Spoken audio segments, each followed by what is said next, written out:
So I'm recording.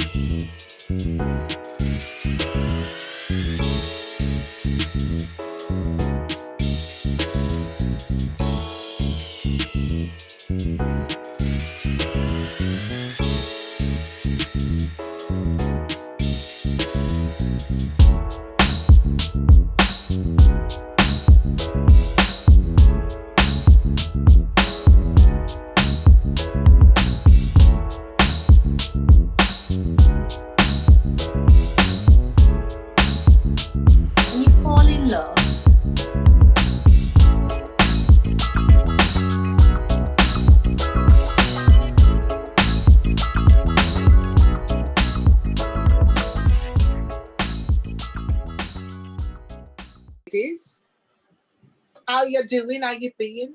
I'm alright. Alright. Good. I don't know what accent I've got today. Scouts, I can't do it. Scouts, I think I'm going to bring it back. The hardest one. Can't do it. Really whack. Can't do. That's the accent I can't do. That and Geordie. Yeah, I know. We won't go there. We're starting again, Lynette. Okay, so I will behave. Just a little icebreaker. Yeah. It is to warm us up. Okay, Yeah. This is my gin and orange. It's nice orange juice. But This is my cup of tea. I can imagine. What is it to be lost in love?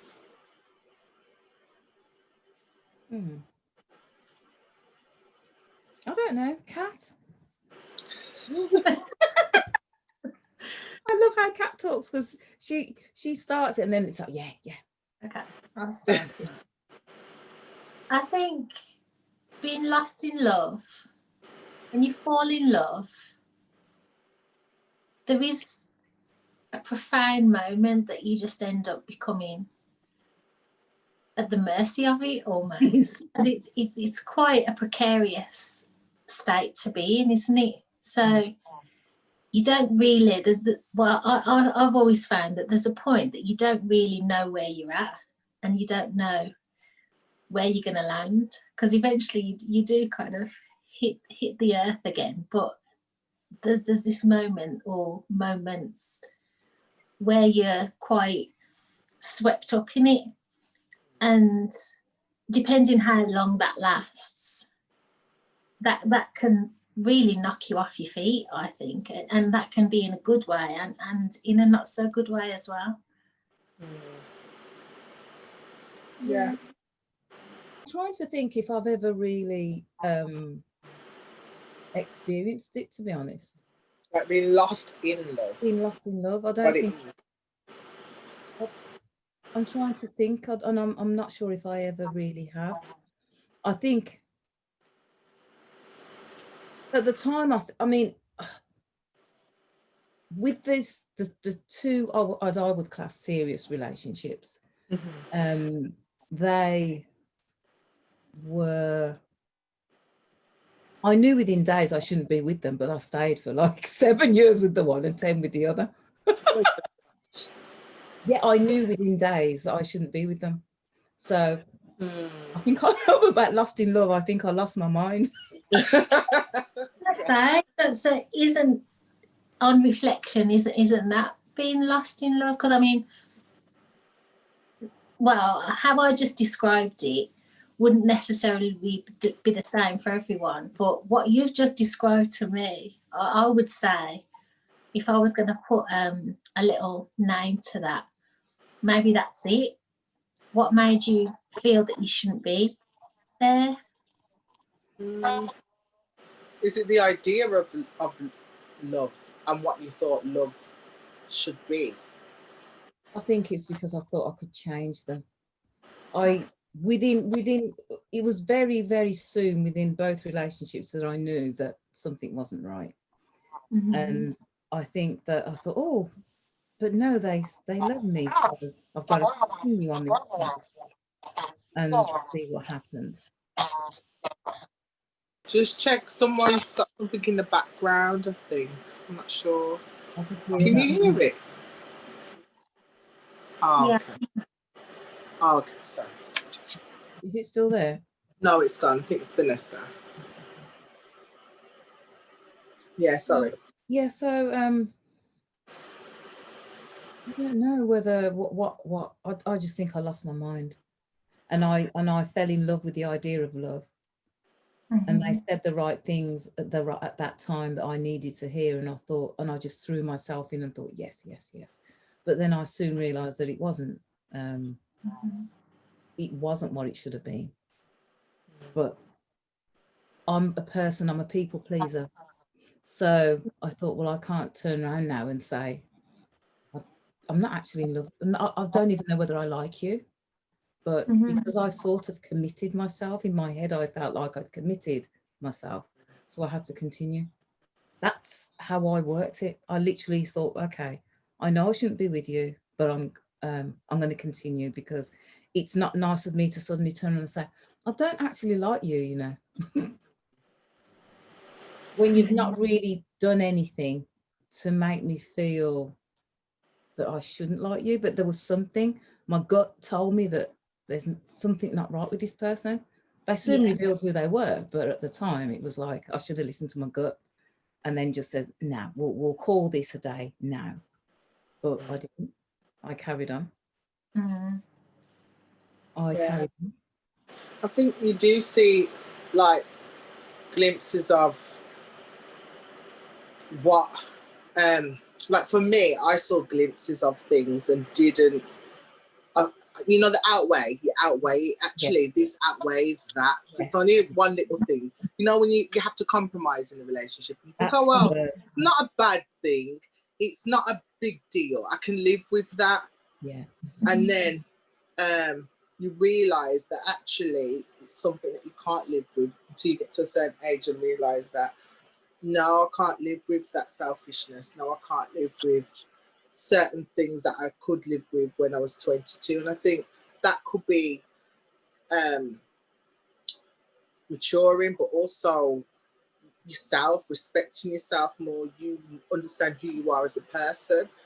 And I think I was saying it yesterday, for me, there's like a certain age that I hit when my tolerance, I was saying yesterday, tolerance just kind of said, no. It's like I couldn't physically stand it, and I had to say something rather than what you would say, you know, keep the peace, it's okay, I can live with it. I couldn't actually live with that. And then that's when, you know, arguments would start to happen. But I think maybe there's an idea of how you think love is, that, as you said, lost in the idea of what love is. And you know, you watch the romance films and the man is the perfect man and he makes her happy, and you think that you're measuring yourself to TV, to Disney, to that happily ever after, but not realizing actually not everything your partner's going to like about you you're going to like about that person. But can you tolerate it? Can you understand each other? I think I've always said to myself, I think I have held back. I don't think I've been lost either.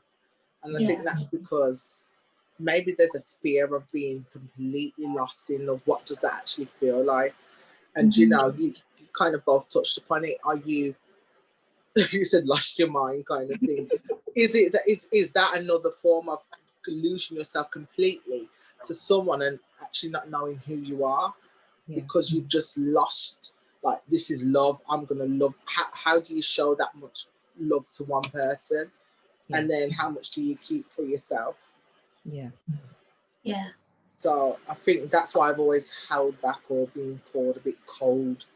But in my head, I think the next relationship that I am in, I feel like I want to just let go and see what happens, because it's like you live once. How does that feel to just completely let go with someone? But then is it that person that makes you feel like that to let go?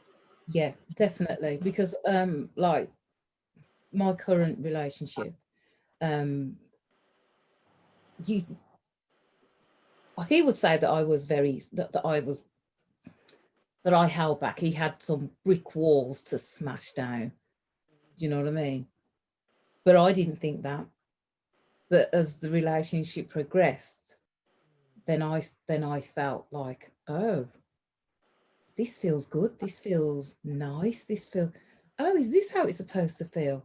The walls just bit by bit just started to fall down, which I've always had those walls up in previous relationships. Now I know what it feels like for the walls to come down, for the bricks to come down bit by bit by bit. But you have to be comfortable and confident with that person. That person has to genuinely care and genuinely show that, judge me, what he says to me, judge me by my actions, not my words.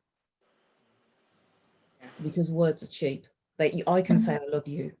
I love you. I love you. You can say that all day and every day. But if your actions are saying something else, and that's what I had, the words was, I love you in previous relationships. And no, your actions didn't show that at all. So I literally I cemented myself in. Nobody's getting me. Nobody ever. I will be single until you know, until I'm taken. But no, this man come along. And it was out of the blue. And that's the thing about, I wasn't, you know, when you least expect it, that saying is true.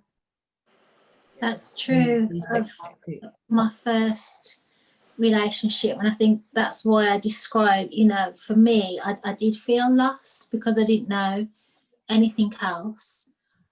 He was 10 years older than me as well, so it was very much on his terms, and because I was quite naive and very much just swept away by somebody who knew what he wanted, it didn't help me for the fact that I was in quite a vulnerable place as well, being as young as I was, and things happened very quickly, and my feelings were just overwhelming because I'd never ever felt that before. And I think I just placed so much importance on him, but then it was all over very quickly as well. And actually at the point that it was over, I realised that that was a blessing. So even though I thought I was going to crumble at the thought of losing him, actually it was actually a relief, because I realised that he had that control and I challenged him on that. And so everything just fell apart, and it was quite a unique situation that I was in, but it just kind of, it helped me really to fall out of love in the same way that I'd fallen in love. What it didn't help me do though was ascertain where the balance should be, because beyond that relationship I still didn't, kind of toyed with holding back and then giving myself and holding back and giving myself, and it's always been that battle that I, even at this age, haven't got that right, I don't feel. You're always learning about yourself, you know. I'm always learning, even with my current relationship. It's wonderful. I couldn't ask for anything more, but you know, we're always learning. And I mean, today it was I think yesterday, so I was telling you about how they cut the tree down at the back of my house, right? Oh yeah. That really affected me. I was so peed off, and like, so my partner was like, are you okay? Are you sure you're okay? He says, whenever you're quiet, I know, you know, you might say that you're okay, but when you're quiet, I know you're not. So I'm just going to just leave you. So just, you know, we'll just chill, you know, Wise you man. can phone and do whatever and just chill. But do you know what I mean? It's like, I love the fact that he knows those little things, those little nuances, little tiny little things about me, but he knows not to sort of push. It's like, what's the matter with you? What's wrong? And keep going on. So I know, it's okay. And then he'll just go make me a cup of tea, or, you okay? Yeah. And then just get on with what he needs to get on with. Because there's the one thing that I can't stand is being badgered. And that's what used to happen before. You know, they might have done something to upset me. I just go quiet. but you're supposed to still be happy, happy, happy, and you know, nothing's supposed to be wrong with you. And then if you, you know, if you dare to sort of say, well, yeah, there is something wrong actually. Well, what's going on? You know, and you just get all this negativity crap come back at you. And it's like, no, I put up with a lot in that. And like I say, with the current relationship, he's had some walls to knock down, really. But I near enough say that I won't say that it's all completely, because that's me. Yeah. You know what I mean? I've still, that is still a part of me. That is my foundation still. You know what I mean? So still, that is still who I am. There's going to be things about me that you're still going to be learning, that's going to even shock myself. But if you've got the right person with you, then it's a wonderful journey of evaluating yourself and realizing who you are, and not losing yourself, not getting so lost in love that you lose who you are, lose your identity, because that's what I did in the two previous relationships. I was nothing like I am now.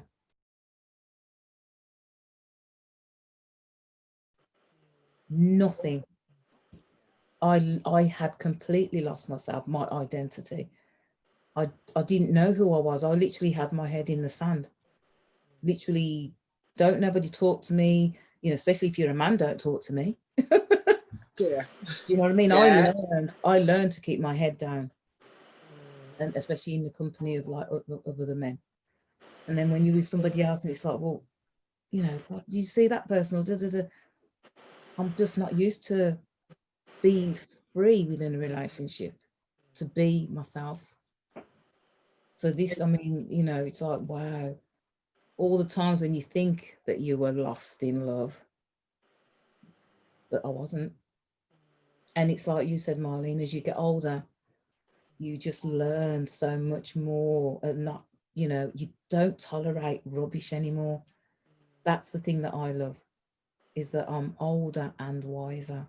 And with that has come the right type of person to mirror me and help me or support me in anything that I want to do going forward. So yeah. And you know what, it's funny how you said that, you know, you go quiet and he knows not to bother you, but then there's some ways. I think in my last one I went quiet, but there's never that connection of understanding that there was something wrong. Yeah. Like it was almost like just ignored, and that frustrated me even more, and I went more quiet, because I'm like, why don't you get there's something wrong? You've said something wrong. Why do I have to spell everything out to you?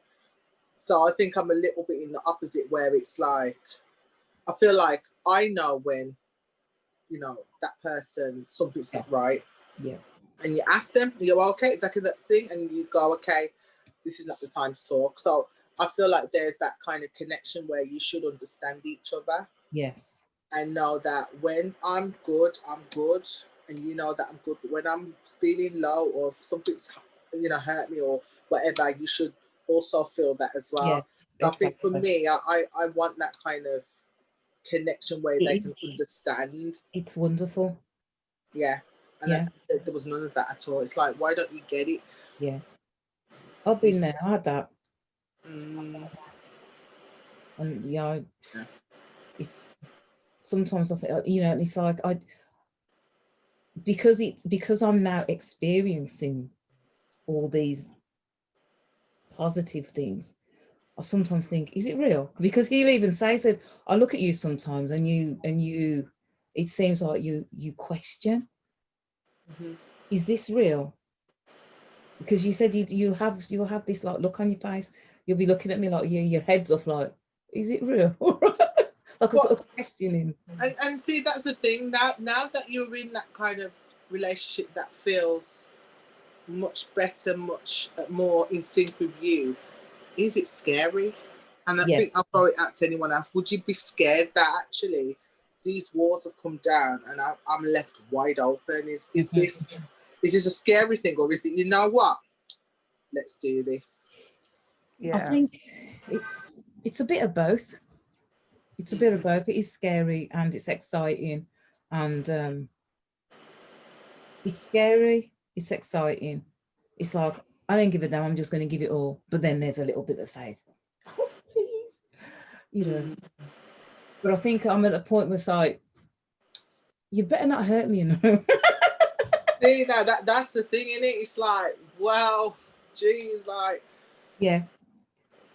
But it's like, I don't even need to say that, because I know that it's like, how can you be so sure? I know that he will never hurt me. I know this. It's like I can say that after everything that I've been through in my life. Every relationship, the rubbish that I've been through, I can say with this, it's like, oh my gosh, I can't even believe I'm saying it. But I feel it, and my gut tells me, not my heart, not my head, my gut. See, keep this one. Yeah. This one's a keeper. He's got your back. Yeah. And you know, because you've said that, it's like, I'm trying to figure out when I was in my previous relationship and how I'm thinking now, like, actually, when we met, I would never have believed, I'm not saying this for you, but I'm just thinking in my terms, and I think for yourself, Kat, or, you know, Vanessa, if you felt like you look at that person, you go, you know what, yes, and then come today and you look at that person and you think, are you the same person that I met and really gonna do that things that, you know, you saying about talking the thing, like my ex, he will talk the talk but he doesn't walk it. And you know, talk is cheap for real. So it's like, you really said that, but actually you're, and after all that it's that, I think that kind of like, did I lose sense of who I am, and just kind of was merged into you, that I couldn't see that this is something that you would do. Yeah. I don't know if that's for anyone else as well. If you thought, my goodness, I would not expect that.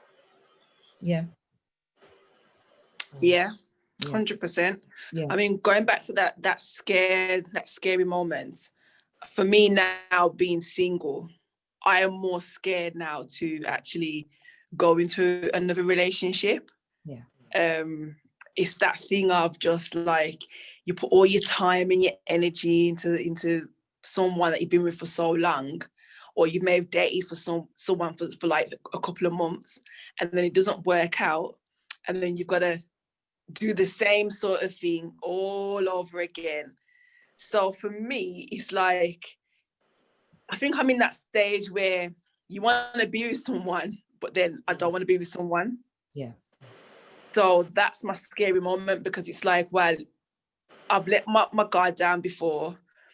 I've been in that stage where, I don't know if I've been lost in love, but I've been in that stage where you're into someone and you're easily distracted, because like all your attention is on them, and then you sort of easily lose yourself. You know, you get a bit sidetracked from what you was doing before. So it's that thing of balancing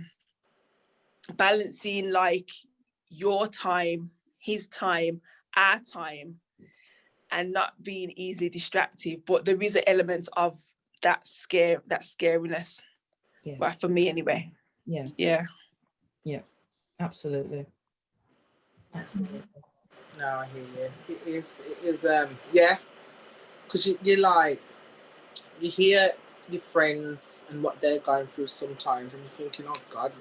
And then dating, like, you know, I've had friends that are dating, and I'm not into the dating scene. I don't know what the dating scene looks like now.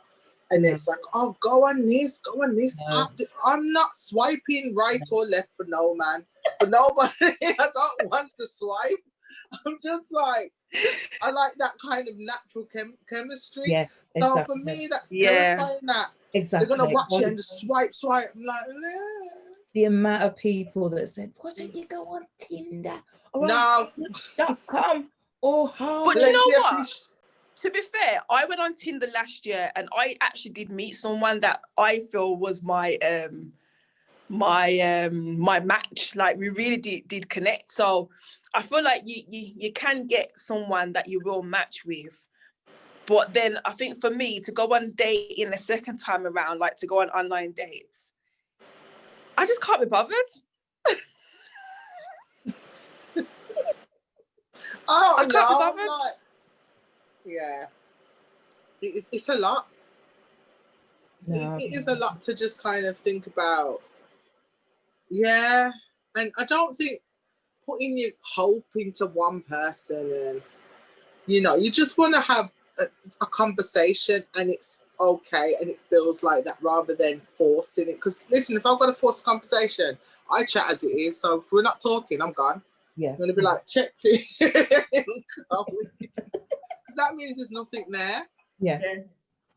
Yeah. Maybe I'm wrong. I don't know. I don't know if No, someone's on a date and they've not really spoken. No. Yeah. I mean, I was. Go on, Kat. I think it is important that it flows, isn't it?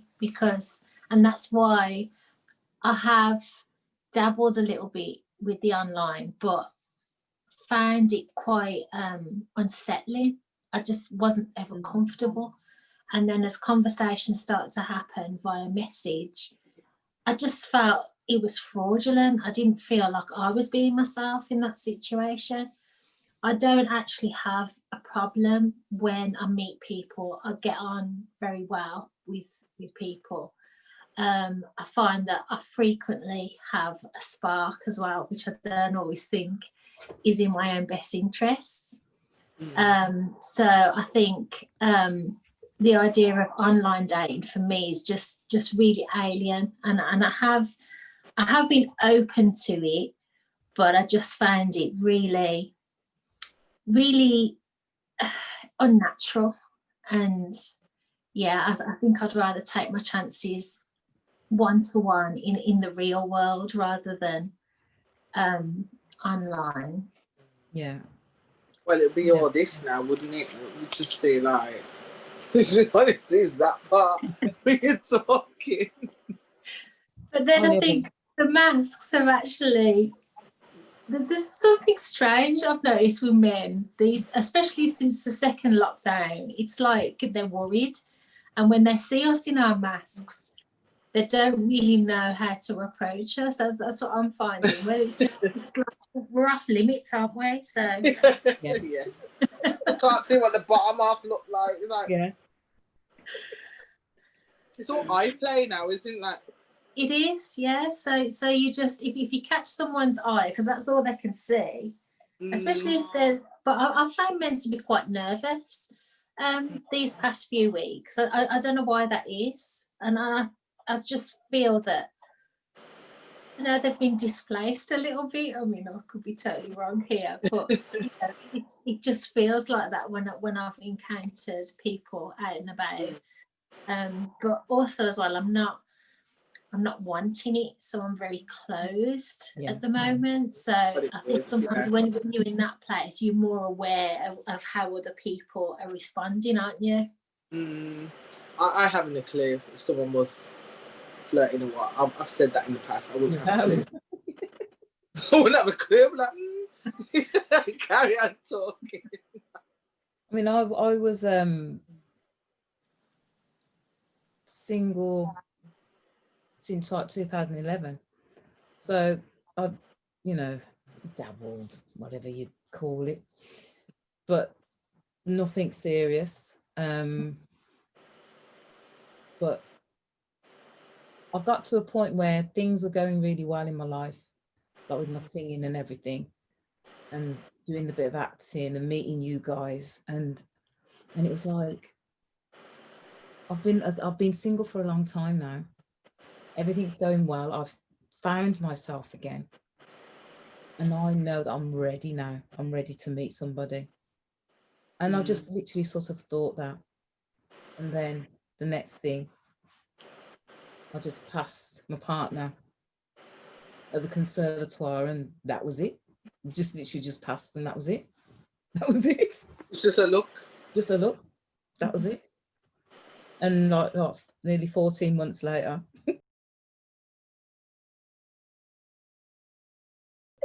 Yeah, no, but it is as simple as that. Mm. Like, okay, how did you meet your exes or your exes or whatever? Sorry, it's completely off. The ex, which is the kid's father, I met him in Jamaica. Okay. So that says a lot. That says it all there. No, it doesn't. Not give me joke. That says it all. Oh, So Lord. yeah, so I met him there, and then he came over here, and yeah, that was just jokes, man. Yeah.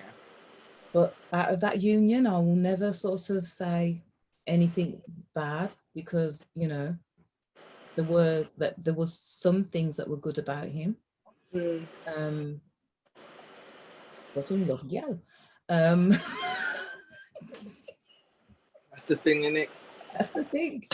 I just need to spat out my orange juice.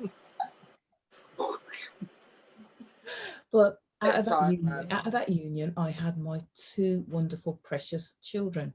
Yeah.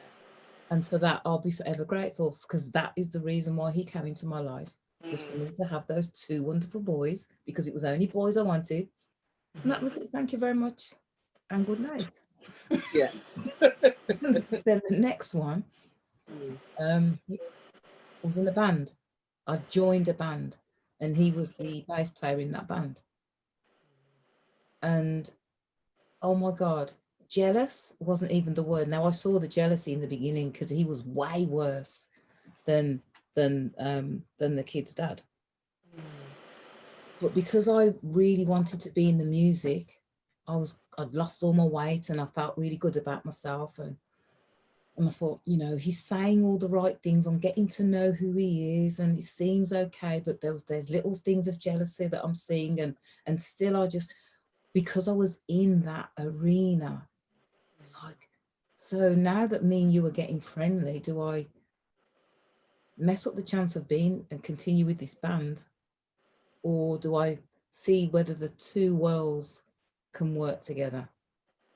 And so I chose to make the 2 worlds collide, and collide they did. Oh gosh, no. And just see behave yourself, and just see how long they can last. Yeah. No, it was terrible. I've never had jealousy like it in my life. It was really, really bad.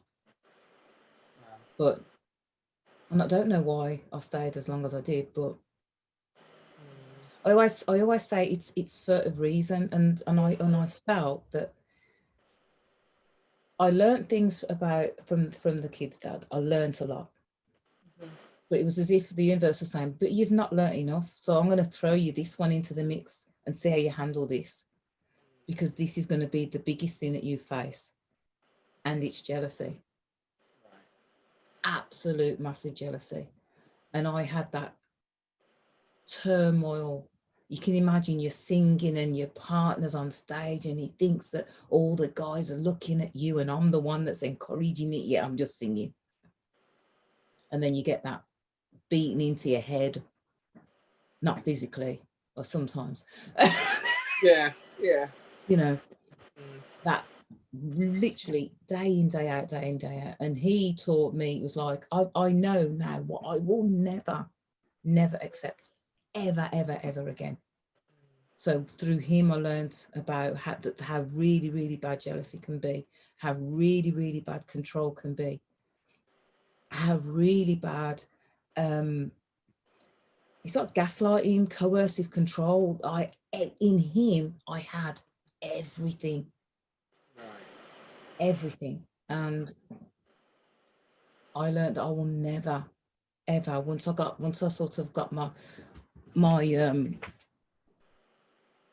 I've started to find myself and think, I can't do this anymore. I can't do this anymore. I've got to find myself. Where are you? Dig deep and just come on. And I did. And then that's when you start to stand up for yourself. And then that's when you start to defend yourself, and that's when you start to answer and say, no, that isn't right. Whereas before you would just say, okay, just for the peace. And but I knew that by standing up for myself, that I knew that it was the beginning of the end, so to speak. I knew that when I found my strength, that it was the beginning of the end. And so then I would just all the time, then he couldn't understand what was going on. You could see he couldn't understand what was going on because I'd been so submissive. And that doesn't, I mean, even saying the words, I'm thinking, I'm not that type of person. What the hell happens that when you get into a relationship with somebody that I was completely different, lost myself. Yeah. Wasn't me at all. You know, even at work, I'd be at work and like people like the male guys, colleagues, like the one in particular saying, you have really changed even in the short time that I've known you. Because my ex used to make me feel that he would turn up at work at any minute. And then I felt, oh my God, I'm standing here talking to a man. Just supposing he walks in the door. And he would, and he's that person that, yeah, I was on edge. And he's that one that would have kicked and embarrassed me in front of everybody. So it was like I was always on edge. And I thought, oh my God, how can I be living like this? I've got no children for you. You don't, you know, this is my house. And yet you've got some kind of control over me that I just can't seem to get out of it. Mm-hmm. Yeah. I think that's really interesting, you know, in coming back to the whole notion of being lost in love and just putting that label on things, because the real you was suppressed. Yeah. And like you say, that submissive part of you was just fighting really to be. And I think that when progressively, when we're in a, whether it's good or bad, but progressively in a relationship, we do change. We have to. Yeah. Like you said, Marlene, we have to compromise, don't we? We have to make an effort. We have to try and just keep what we have. We can't just throw it away. We've got to place some value on it. But then somewhere along the line, that can become distorted. Yeah. And you just end up, well, I know for me, because I haven't had positive experiences in any of my relationships really. So it becomes the norm. It's interesting, Lynette, that you've said that you've been weighing up two things, the two worlds colliding, and thinking that if you want one thing, you've got to have the other. Yeah. And I think that comes up quite a lot for a lot of us. It's like playing off one thing against another. So you compromise so much for the sake of whatever that important thing is, whether it's children, whether it's, you know, the life that you've built with somebody. The longer you're with them, the more invested you are. So you're constantly trying to, you know, that investment, you want something out of it at the end of the day, don't you? Yeah. Absolutely. Yeah. So it goes on to ask, you know, is it easy being a woman in a relationship?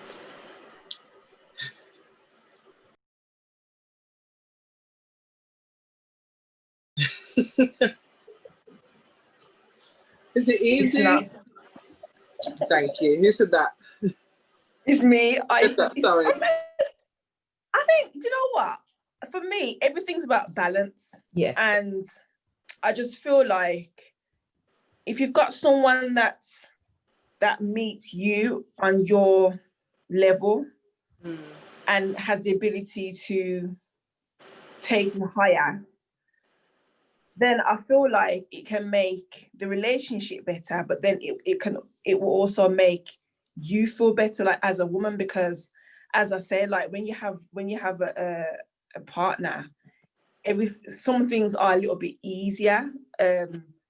and you get that glow and you feel a bit more uplifted depending on who you're with. Yeah. But then at the same time, it's not easy, because then you got to think about yourself. You got to think about how to maintain that sexiness for your man. You know, you got to think of I'm talking about the physical appearances now. Yeah. So it's this thing of out the window. Yeah. you gotta shave your armpits and shave your legs, and it's just maintaining that sexiness. Try not to put on weight, because he may not find you attractive anymore. And then when you do put all on that love weight, you do put on that weight just at the beginning. do you put on that weight as well? You do. In the honeymoon period. In the honeymoon, yes. Yes. Yeah. Mm-hmm. Yes. Yep. I always say I put on the love stone. But it's a 1.5 stone. Love stone. Yeah. Yeah. You know, I don't do that though. I go the opposite. Initially, I end up losing weight. Damn you, cat. Wow. What's the secret? I think it might be anxiety. I think it's like the not anxiety in one sense, but excitement and anxiety. And I think it's probably because I don't eat as much, because I you know, in being in that moment. But I'm quite a fidgety person anyway. So in a situation like love, I find that I get distracted. I think in the previous relationships I lost weight, but I think it was because I knew that I wasn't in the right relationship and I was anxious, and I didn't really eat much, so I lost a lot of weight when I was in those relationships. But this is the first one that I'm feeling and I'm putting on the weight. But it is because I feel happy, because I'm, you know, I'm enjoying being in his company and just having a laugh, and just it's just wonderful. Whereas in the other, I lost weight. I was like a stick, and I was permanently in that kind of agitated state. Everything's going on internally, but you don't see it on the outside. But it's all going on inside, because you're putting on that facade for the world outside, you know. Yeah. So I have to work hard to take off this weight when we put on. Wish I had that. You know, when you were saying that you lose the weight, I wish that was me, because I don't know, I feel like when you're a slightly curvaceous woman, some guys like to feed you. Yeah. Yeah. I mean, I'm not. Feed you really? Yes. And I mean, the thing is, wow. I know that I look better with a bit more weight on. I know I do, but I don't feel comfortable. So it's like, it's just finding that happy, that balance. Because like for me, I'm thinking, well, I've got to get back on stage next year. So I've got a few months to try to get myself back in shape. But you know, he loves me the way that I am. And my family say, you look better with the weight on. And I do. When I look at the pictures, I think, God, I look older in those pictures than I do now. But I'm happy. Yeah. Happiness is it's a wonderful thing. And when I look at the other pictures, I can tell, you know, I can see what I was going through during those times. And being single, when you're single, it's like, I ain't going to eat. What am I going to cook for? I ain't cooking for myself. I can't be bothered. So don't bother. Yeah. Do you know what I mean? So what am I going to eat for? It's only me. The boys look after themselves, or they've got their own places now and stuff, and just me and the cat them.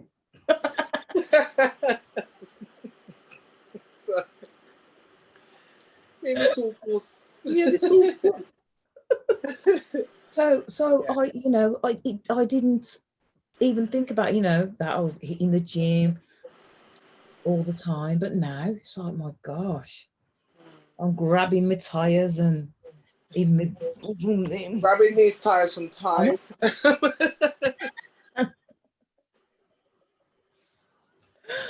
But when you feel comfortable, and they make you feel comfortable to just be happy in your own skin. I feel happy in my own skin. but my professional head is saying I feel happy in my skin, but I've got to get something off when I hit the stage. Yeah. That professional head. Do you know what I mean? But it's mad because it's only a little bit of weight, but it's like I'm finding it very difficult to get rid of it. I just love to eat now. I've opened up this doorway and I can't stop it. Can't stop. It's a feeder, as Vanessa said. It's a feeder. True. So it is a bit hard to be a woman physically. Yeah. What about emotionally as well? Do you feel like you can, like, I'm not a person who cry. I knew he was going to do that. Yeah. I knew he was going to do that. Come on. Ah! Getting big, isn't it? Told you, yeah. It's 8 months. Go on.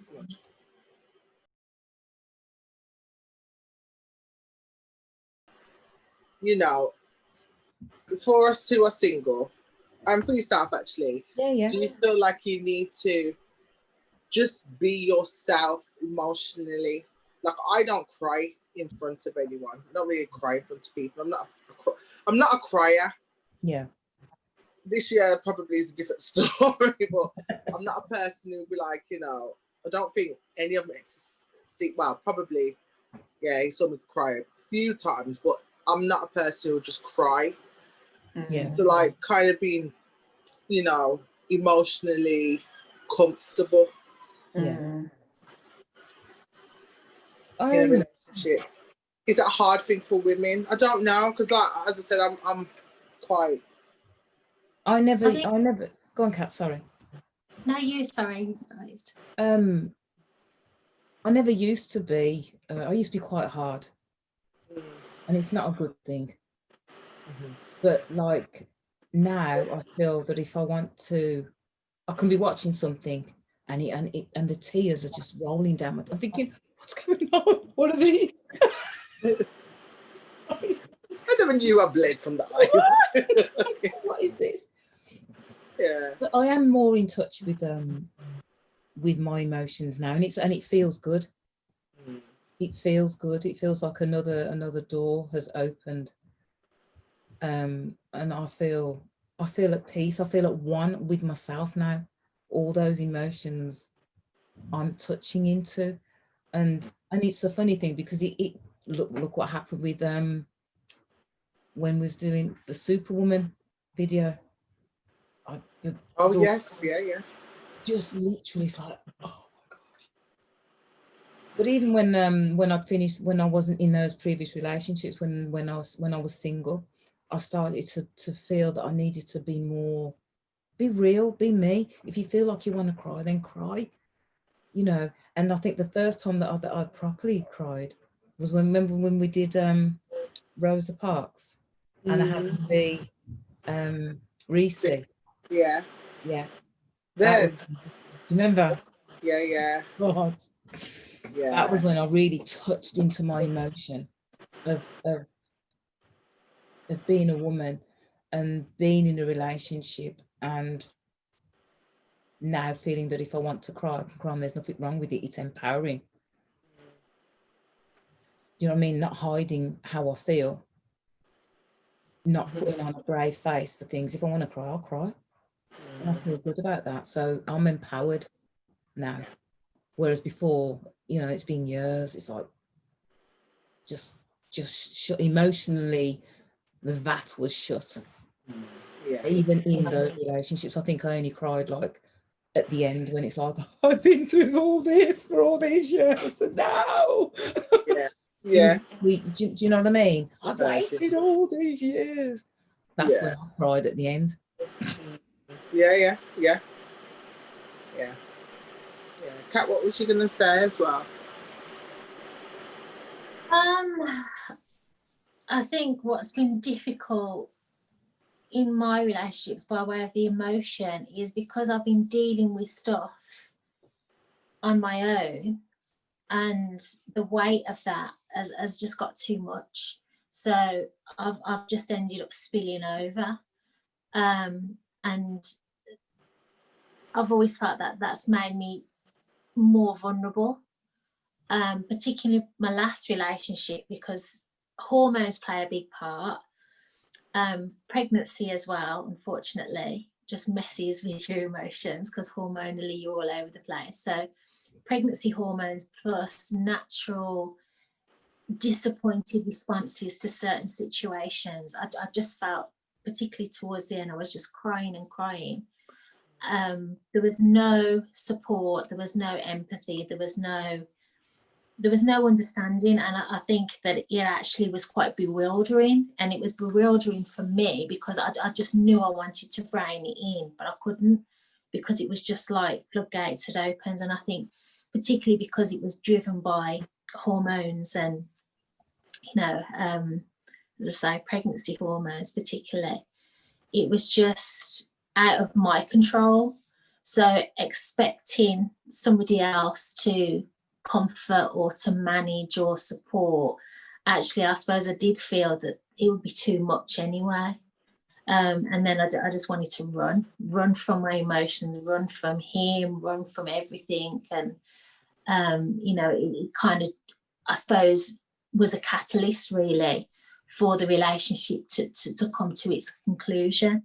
And then in that happening, there was a sense of relief because it had just been so bad for so long. And so the emotions, I'm quite an emotional person anyway, so I cry at everything. Since I was a teenager, I used to cry at films, and I've always been very comfortable with that. And I've had a lot to cry about as well. I know that sounds a little bit dramatic. I've had quite a lot of loss and hardship, and I've always found that crying is cleansing. So I welcome crying to a large extent in my normal state of being, because it's supporting, but then it is tiring. So inevitably, whether you're a crier or trying to manage your emotions as a woman, I think our emotions are quite intense. Whether you're holding the tears back or letting them flow, it's hard work. It can be exhausting. Yeah, definitely. It is. And I think, you know,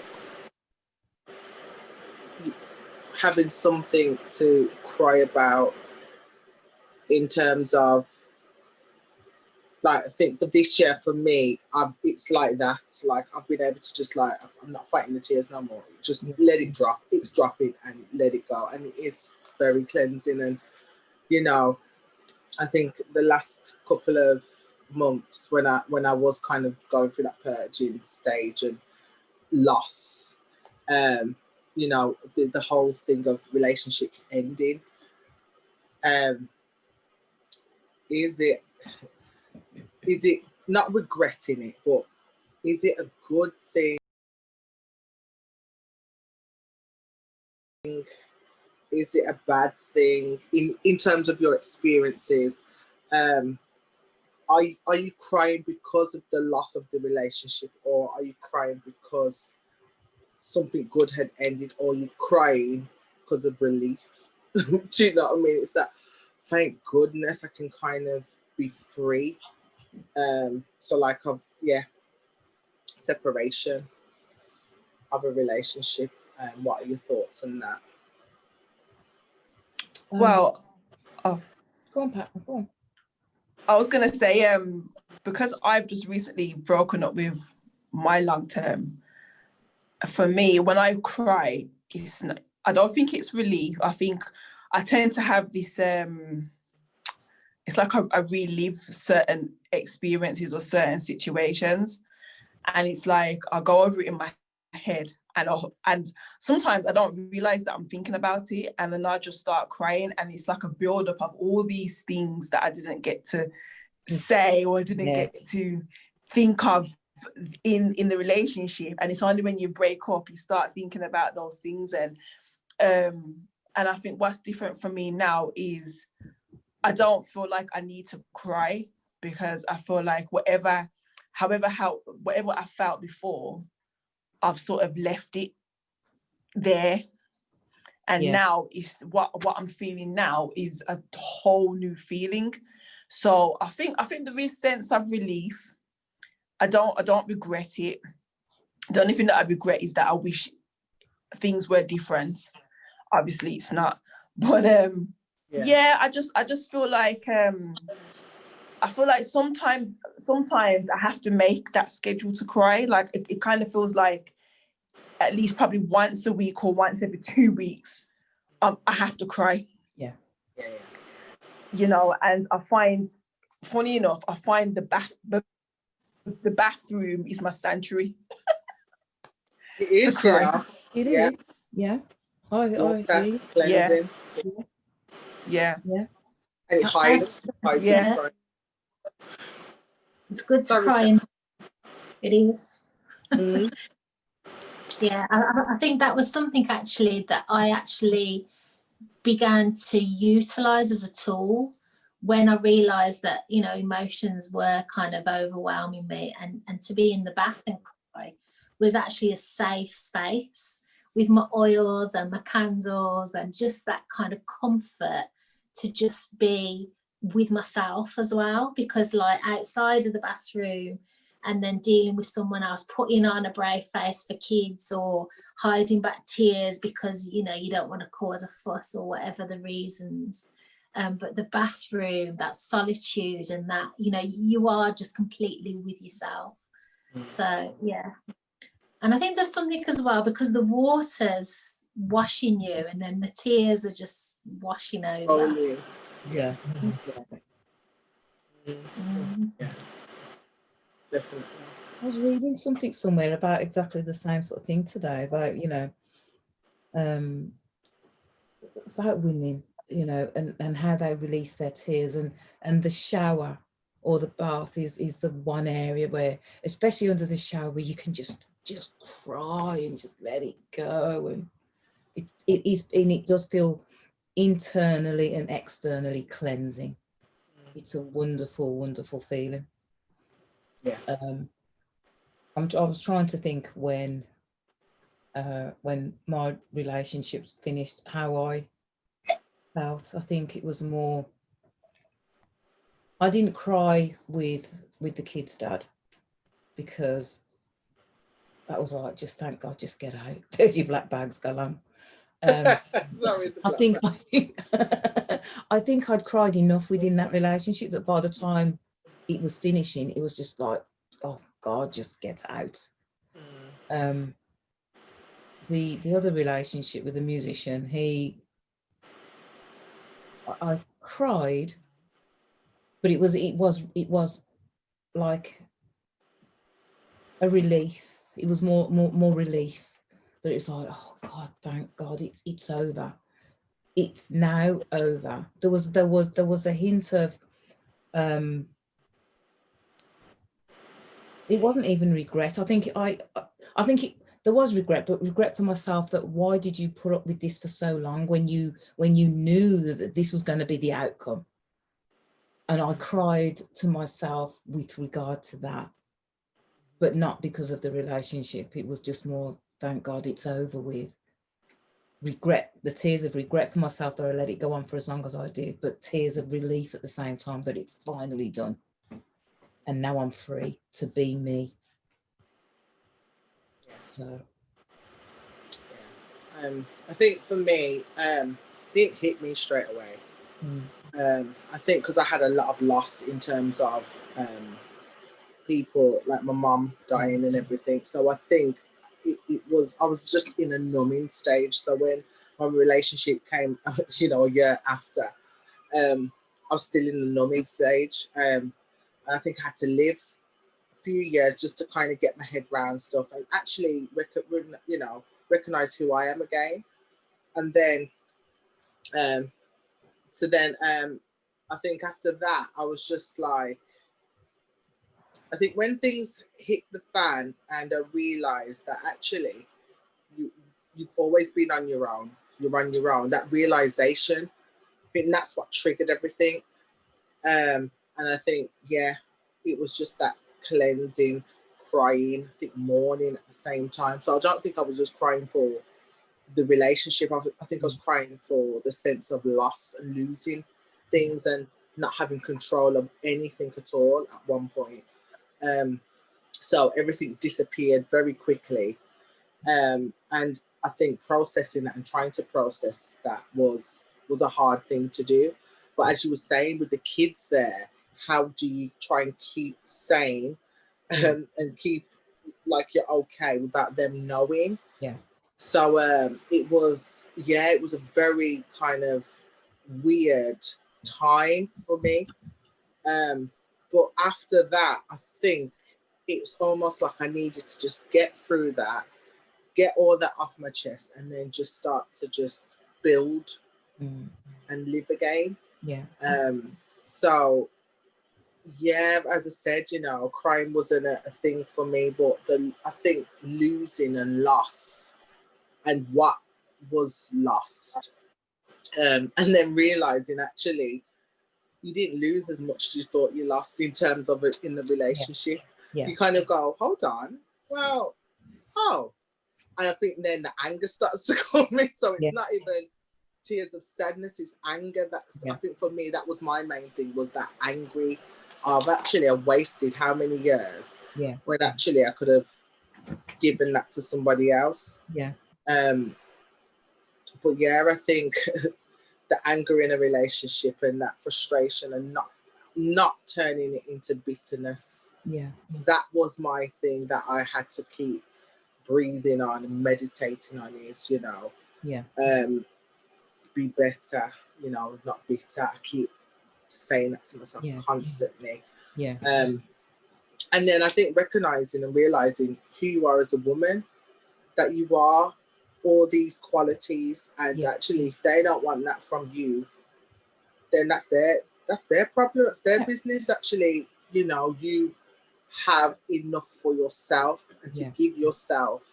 And if anyone comes along, it's not that you're giving everything of yourself, you're just saying, you're sharing. It should be an exchange. Yeah. Really. Not okay, I'm going to take all that from you. I'm going to take, it should be an exchange. And I think that's what I had to learn, that actually some relationships are not equal. Yeah. You think it's equal, it feels equal. On the outside as well, people think it's equal. Well, some people think it's equal. The nearest and dearest will tell you actually no. They'll tell you the truth after. You're like, what did you tell me? What did you say? Yeah. Would you listen though? No, but that's the thing. You'd be like, okay, I hear what you're saying, but you're not in our relationship, are you? It's that kind of. Yeah. And it's only when, like, I never forget, this girl said to me, my gosh, you don't look as drained. You look really well. Honestly. And I was like, well, okay, I didn't know I looked drained. I thought it was just like, but it was just literally, it's like, wow, I can breathe, I can be me.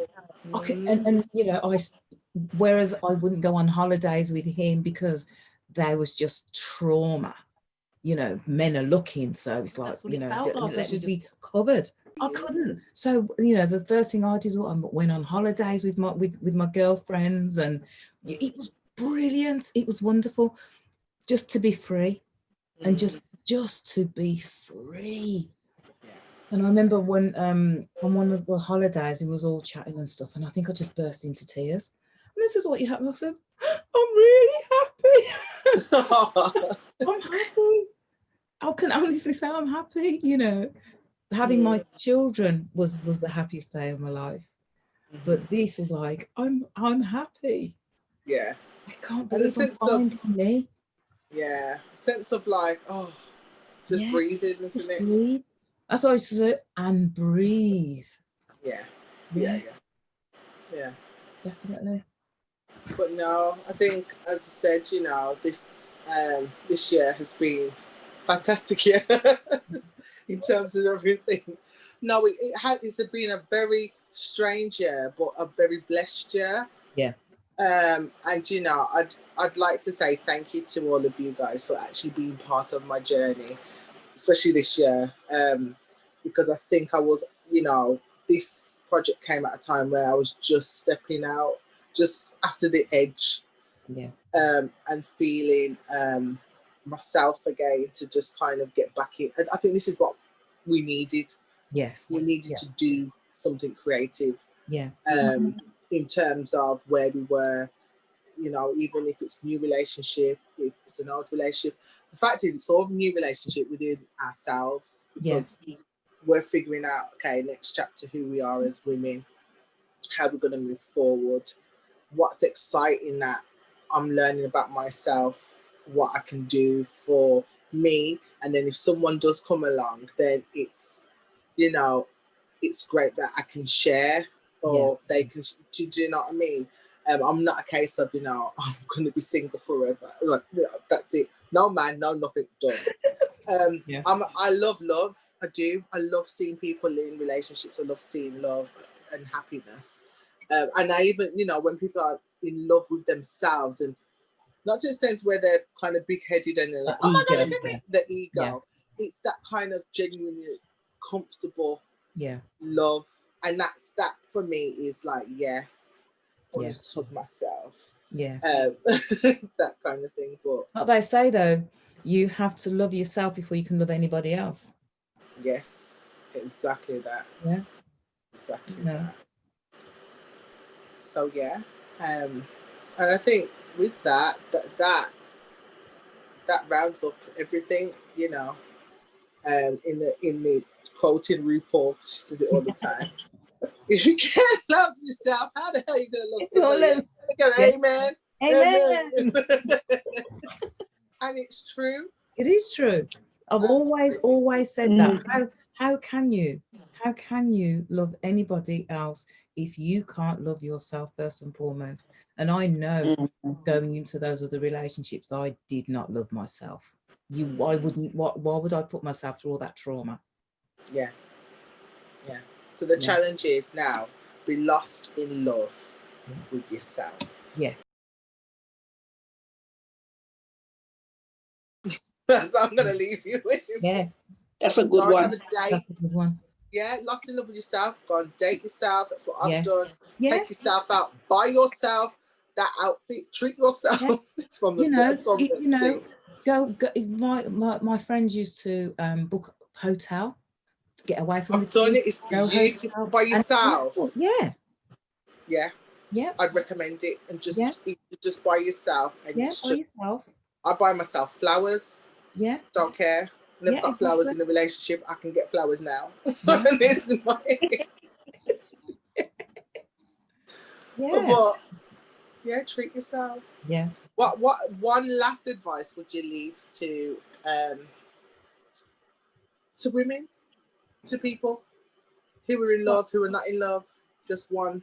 Like I said, I'll definitely leave it with, make sure that you have to love yourself before you can love anyone else. That's my advice. Love thyself. Love thyself. Beautiful. Yeah.